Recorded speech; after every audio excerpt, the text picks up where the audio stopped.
All right, sorry about that. Camera cut off in the middle of recording, but I was just saying that reunited with the love of my life, dogs. We had lived together for quite a bit of time, so I'm thinking, hey, I should be ecstatic. I just graduated, now I'm an officer. I'm a first lieutenant. I finally accomplished my goal. Things are on track. Things should be working out well for me. No, that was not the case. I think for the first month or two, I was in good spirits, and then we got here in August of 2008, and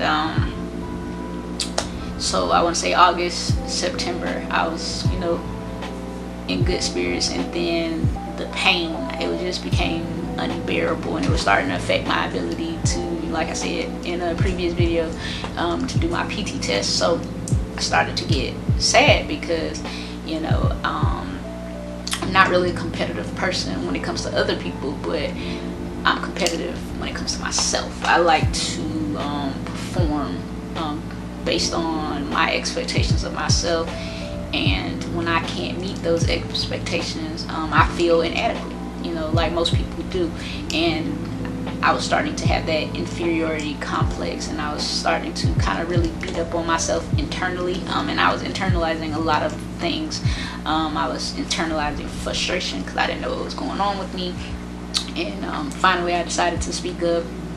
Went to the doctor, like I said previously, and they couldn't figure out what was going on with me, so it was just all of that frustration. So at this time, I'm still deeming it just regular sadness, not really understanding the full picture. I didn't have that full picture yet. So it wasn't until, I want to say, probably the November, which was when it started getting into the holidays. That's when I knew, something is really wrong. Like I love Thanksgiving. Thanksgiving is one of my favorite holidays because I'm a foodie, love to eat, also love to cook, and I just like, being able to spend time, with loved ones, family, and things, and just really embodying what that holiday is supposed to be about, which is being thankful for your blessings. And so yeah, I was like, I should be in a better mood, but that was not the case. Then Christmas came. I expected to be a little sad around Christmas because I wasn't able to go home, wasn't able to see my family, our families. So it was like,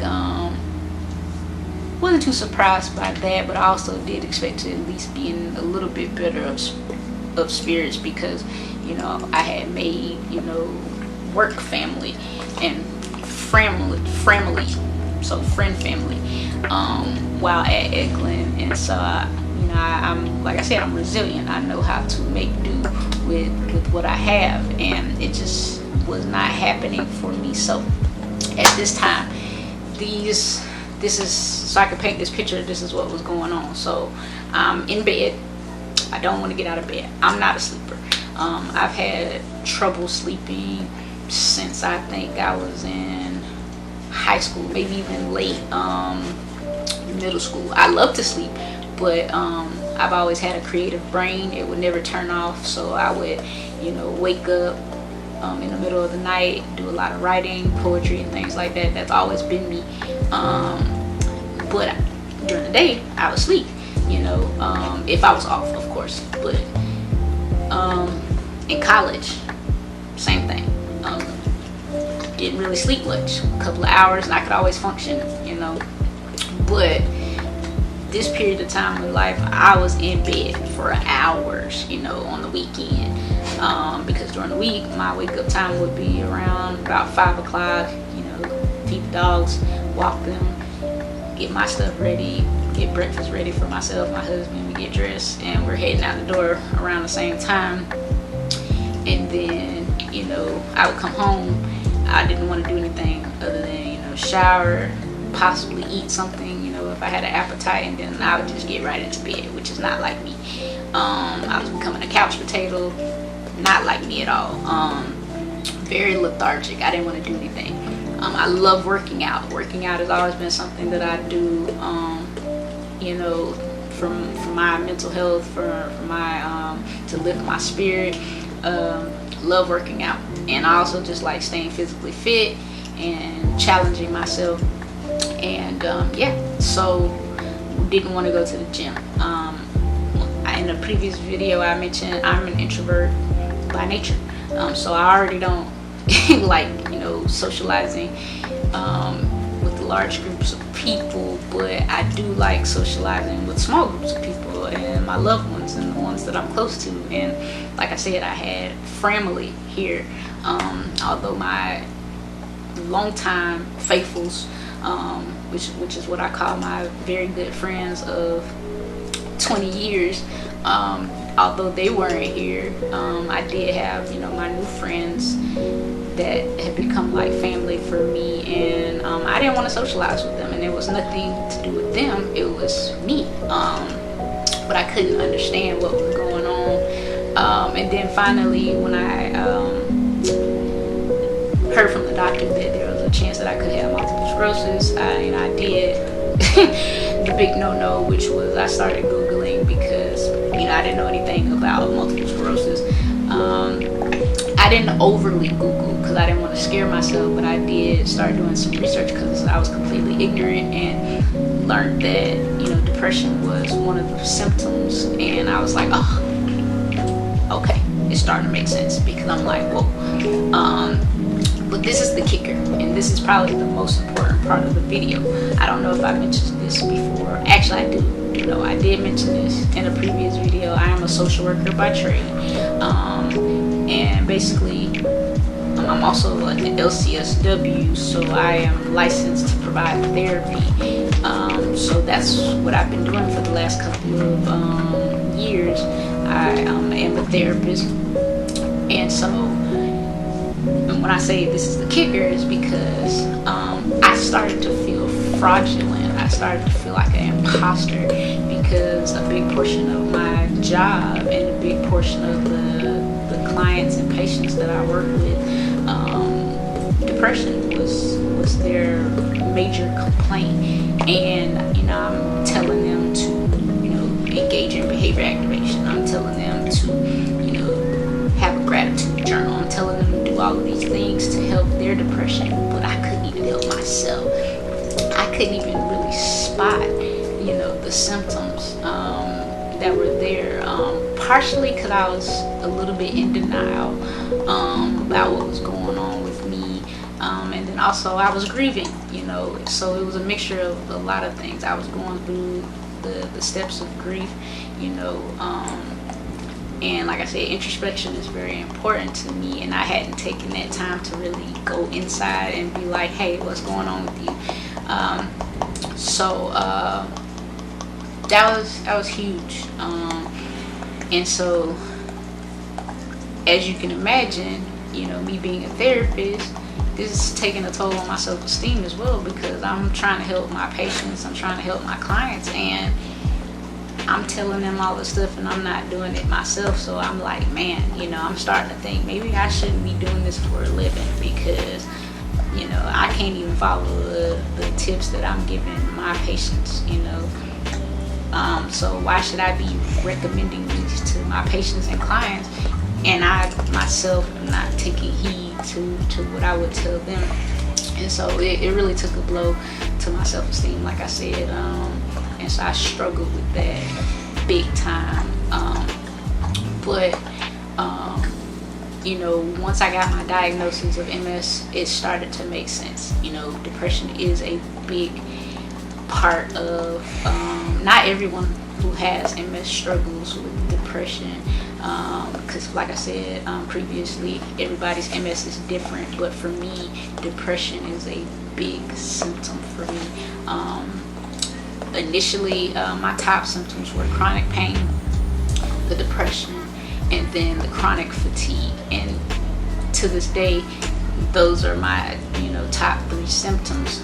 But, you know, they kind of switch as far as ranking, you know, the order in which which one bothers me the most, which one is the most problemsome, I'll say today the depression is probably number one most problemsome, because it's constantly challenging me in a way that I have never been challenged before, because it's not like my depression is necessarily attached to a sadness, because I can be in a good mood and still have some symptoms of depression, which is the fatigue, the not wanting to get out of bed, lack of motivation, changes in my appetite.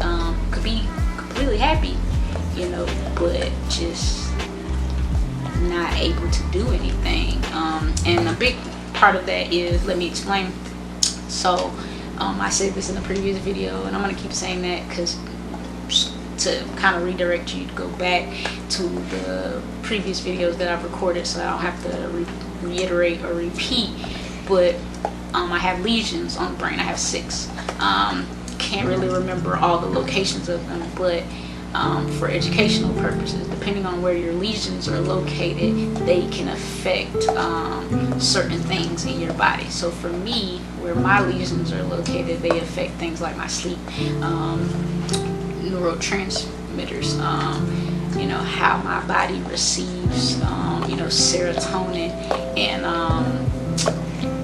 melatonin and all those important neurotransmitters that you need for sleeping and mood regulation and things like that. So my lesions affect those things in my body. So like I said, my depression is chemical. It's not necessarily associated with my mood, because like I said, I could be in a good mood and still have symptoms of depression. And that was probably the most confusing to me, because I didn't understand, because there would be times where I was really happy, but at the same time I could still identify with depression as well. So as you can imagine, I'm making this video during the COVID-19 quarantine. This time initially was not difficult for me. The first 2 weeks I was like, hey, this is my life every day. Things don't change. This is Icifer. He's making an appearance. Things don't change. This is my everyday. I'm a homebody. I don't really go out too much. So I was like, hey, how bad could this be? But then by like week 3, 4, that changed, because it started to affect things that were important to me. Like I was supposed to start a new job. That job is pending now because things have come to a halt. I couldn't go to the gym. I love the gym. The gym is kind of like a haven for me.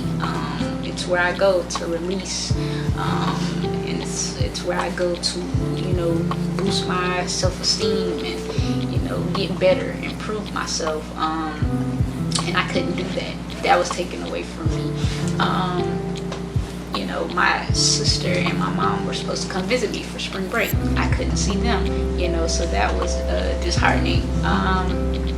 My sister's graduation and her prom and her senior events, she is getting gypped out of that, and that made me sad, because I have looked forward to this for her for so long, and it's finally here. And class of 2020, not just her but all of class of 2020, they're getting gypped. And high school, college, I feel bad for these individuals, and so it was like I was starting that grieving process all over again, not just for myself but for the other affected parties as well. So but I did learn an important lesson during this time. There's a difference between being disappointed and being depressed. And once again, the introspection is so important when you're struggling with mental health. So I had to have a conversation with myself, because my husband, he asked me, he was like, why are you depressed? What's going on? And at first I was like, no. He also asked me, do you even know why you're depressed? And that was the important question, because I was like, I don't think I'm depressed, because depressed in the sense of using it synonymously for sadness. I was like, I'm not sad. So I like, what am I feeling? What is going on with me? And after I had that conversation with myself, I was like, okay, I know what it is. I'm disappointed. There's a difference between being disappointed and being depressed. Disappointment, that is a normal, emotion. Sadness is a normal emotion. And I was very disappointed because I was looking forward to starting my new job. I was looking forward to seeing my sister and my mom. I was looking forward to participating in her senior activities. I wanted to see her get all dressed up for prom. I wanted to see her graduate. And I won't be able to experience those things with her. So I was, and I still am disappointed. But once I changed my perspective after having that conversation, my mood, adjusted.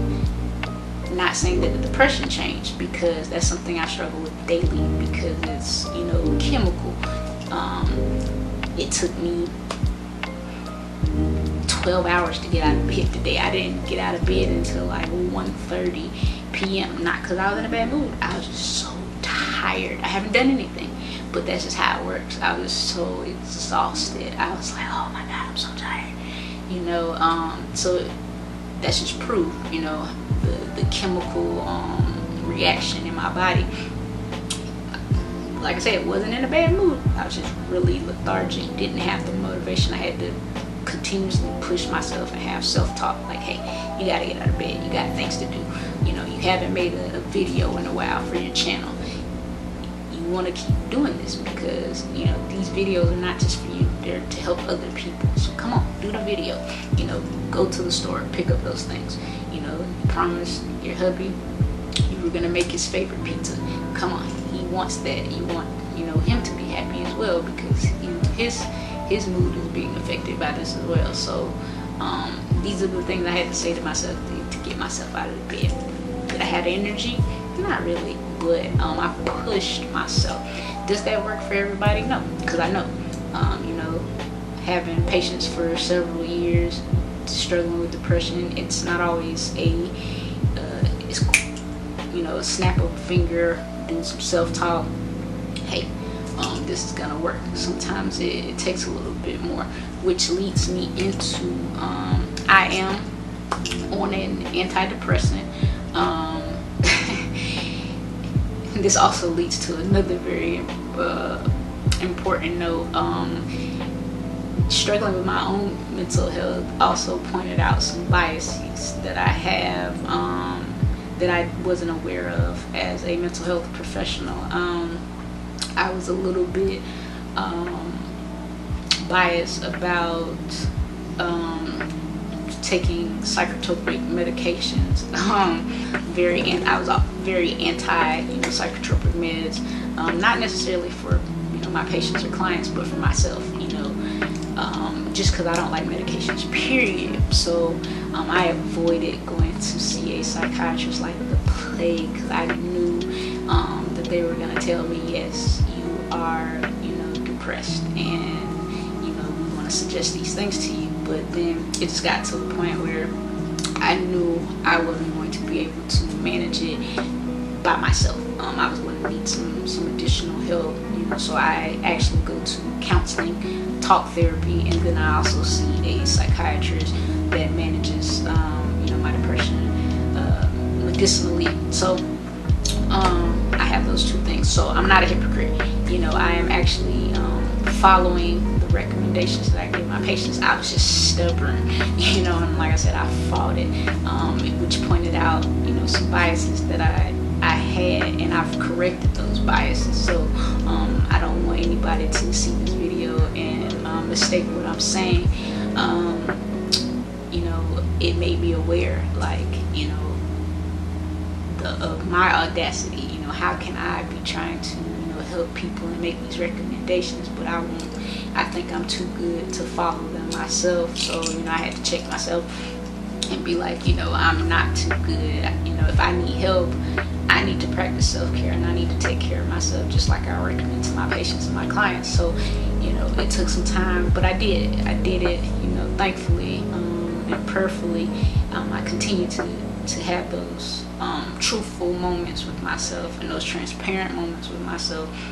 And so, like I said, I see a therapist for talk therapy. I do see a psychiatrist for psychotropic medications. I am taking an antidepressant. And I take a medicine for chronic pain and MS as well. So like I said, I don't like medications, so I'm only on 3 medications right now. One for chronic pain, one for MS, and one for my mental health. And then I take lots of supplements as well to help with mood boost, natural mood boosting. So D3, magnesium for my muscle spasms. What else do I take?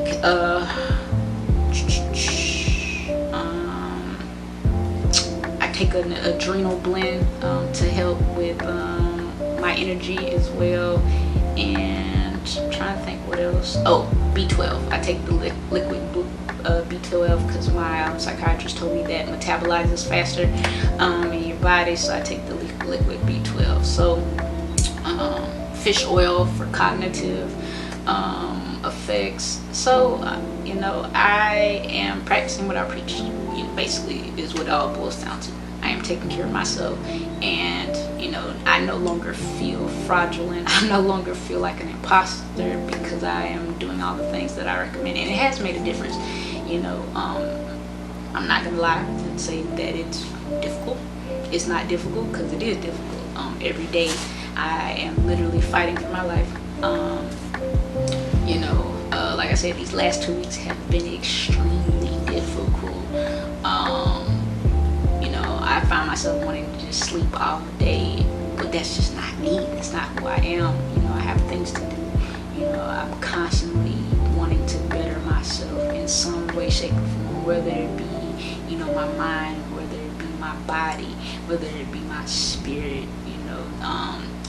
my household, speaking life into my husband, making sure that he's staying on top of what he needs to do and what he wants to accomplish, making sure my dogs are taken care of, because my fur babies, they're my children. So, their care is important to me, just like if they were, human children. So, those are the things that push me to make sure that my self-care is top priority. So, I think I answered Britt G's question, how my mental health was impacted and how it had affected me. I can't think of anything else. I've talked about my medications. I've talked about my symptoms as far as depression is concerned. I can't think of anything else. The biggest thing is I just recommend that people treat mental health like any other type of self-care thing. If you get massages and you enjoy them and you get them regularly, well, just think of, going to see a therapist just as much of a necessity as getting a massage or going to a spa and getting a massage. It's the same thing. The only thing that there's no physical touch. Your therapist is that person that is there to provide neutral, sound recommendations, not advice, because we don't give advice, but they're that person to kind of point you in the direction that maybe you're avoiding, or you're just not ready to be honest with yourself, or you lack the clarity because you're blindsided by everything that you're going through. So I highly recommend to people, if you are considering going to see a therapist, and I'm not saying this because that's my profession, I'm saying it now.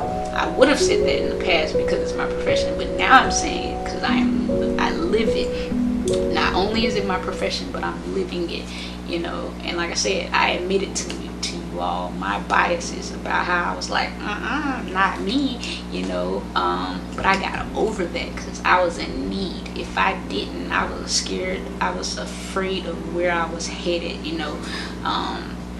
A lot of people struggle, with suicidal thoughts and things like that, and I did not want that to be me. I didn't want to get there. I didn't want my depression to get so bad that I did not want to live anymore. and thankfully I did not get there. And for the people who are there, you can get out of that, but it's literally a fight for your life every day. And I stand with you in solidarity. Not saying that I understand, because even though I deal with chronic depression myself, I still don't understand, because depression is different for everybody. But what I can say is I do understand now that it's not as easy as a snap of a finger. Oh, get out of bed, or do something with yourself, get your hygiene together. I know it's not that easy. It is literally a fight for your life. So I stand with you in solidarity, and I highly recommend that you go and you take care of yourself. You practice self-care. You do what you need to do to fight that depression. It's like a boxing match. You are sparring every day with that depression.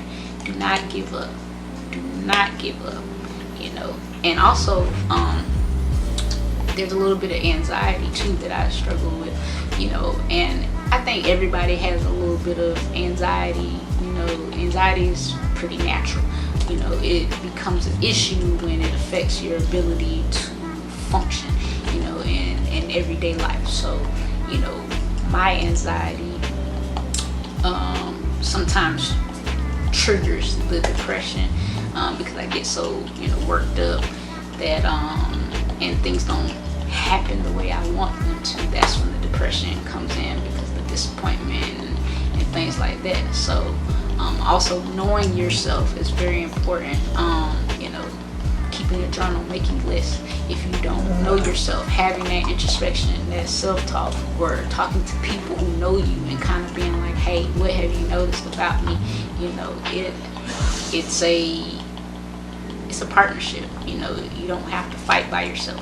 Get somebody, build a team to help you get through, your mental health struggles. So, like I said, I feel like I'm rambling. I think I touched on everything as far as, what it's like to have mental health issues as a result of being diagnosed with the multiple sclerosis or an autoimmune disorder. Everybody's different. I'm just sharing my testimony, my story, and what I went through, not just as someone who has MS and struggling with mental health, but also from the perspective of somebody who does it for a living, who's a mental health professional. So I hope this video and my transparency helped you, inspired you, and like I said, prayerfully, please go get help.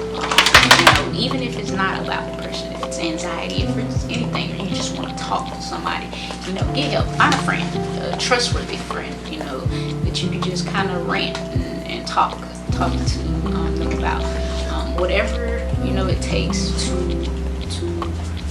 practice that self-care for yourself, for your mind, your body, your spirit. Yoga, whatever you gotta do, meditation, but take care of your mind, body, heart, and spirit, because there's only one you, and if you don't take care of yourself, you're basically saying I don't love myself enough to take care of me, and that's important. If you don't love yourself, it's hard to expect someone else to love you, or it's hard to teach somebody else how to love you if you don't take that time to invest love in yourself and show yourself love. So, like I said, I'm gonna get off my soapbox. If I didn't answer, I have no problem doing a part 2. So, like I said, please email me ms3cents@gmail.com. It'll be in the description as well. Please like the video, subscribe to the channel. You actually have to click the subscribe button to subscribe. I've seen lots of views. I think people have about maybe 100 and something views on all the videos that I posted, but I only got 29 subscribers. So what's going on? I'm trying to build the channel. I believe in speaking things to existence. So hey, if it's for me to become a mega YouTuber, I received it. But really, I'm just trying to get these videos out there so that I can be a blessing to somebody else, and also it helps me heal, talking about what I'm going through. This is my digital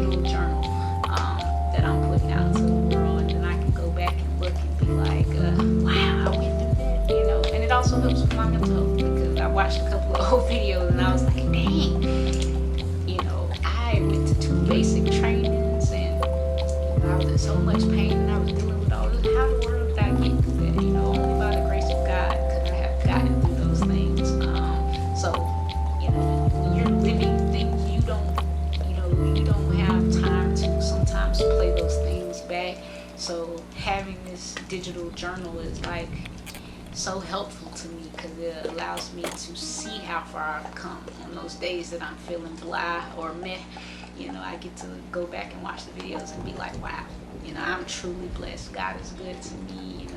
I'm proud of myself. I am, literally pulling myself up by my bootstraps and doing the best that I can. And, I'm thankful to my family and my friends and my life partner and my husband.